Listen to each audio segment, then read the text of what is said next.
ಪಾರಂಪರಿಕ ಕಟ್ಟಡಗಳು ಇವತ್ತು ಮೈಸೂರಲ್ಲಿ ನೀವು ಮೈಸೂರು ತವರು ಜಿಲ್ಲೆಯವರಾಗಿ ಇಟ್ಕೊಂಡು ಏನೋ ಮುಖ್ಯಮಂತ್ರಿಗಳು ನಮ್ಮದೇ ತವರು ಜಿಲ್ಲೆಯವರು ಸಾವಿರಾರು ಕೋಟಿ ಬಿಡುಗಡೆ ಆಗ್ಬಿಡ್ತದೆ ಅಂತ ಎಲ್ಲರೂ ನಿಮ್ಮ ಕಡೆ ಮುಖ ಮಾಡ್ತಾಯಿದ್ರೆ ಪಾರಂಪರಿಕ ಕಟ್ಟಡಗಳು ಬಿದ್ದು ಶಿಥಿಲ ವ್ಯವಸ್ಥೆ ಆಗಿ ಎಷ್ಟೋ ಜನಕ್ಕೆ ಸಾವು ನೋವುಗಳು ಅನುಭವಿಸುವಂಥ ಕೆಲಸ ಆಗಿತ್ತೆ.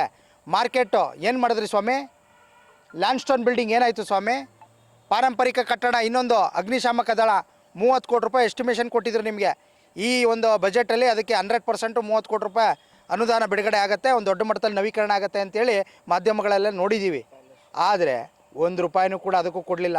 ಪ್ಯಾಲೇಸು, ಮೈಸೂರು ಪ್ಯಾಲೇಸು, ಅದರಲ್ಲಿ ತಡೆಗೋಡೆಗಳು ಯಾವುದಿದೆ ಅದೆಲ್ಲ ಒಂದೊಂದಾಗಿ ಬೀಳ್ತಾ ಇದ್ದಾವೆ.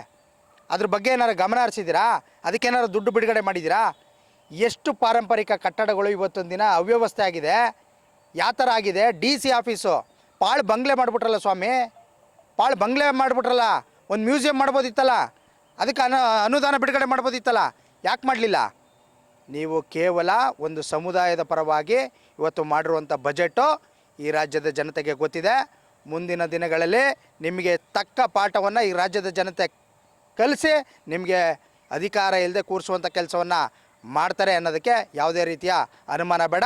100ಕ್ಕೆ 100 ಭಾಗ ಕಾಂಗ್ರೆಸ್ ಮುಕ್ತ ದೇಶ ಆಗೋದ್ರಲ್ಲಿ ಯಾವುದೇ ಅನುಮಾನ ಬೇಡ ಅಂತೇಳಿ ನಮ್ಮ ಮಾಧ್ಯಮದ ಮುಖಾಂತರ ನಾನು ತಿಳಿಸ್ತಾ ಇದ್ದೀನಿ.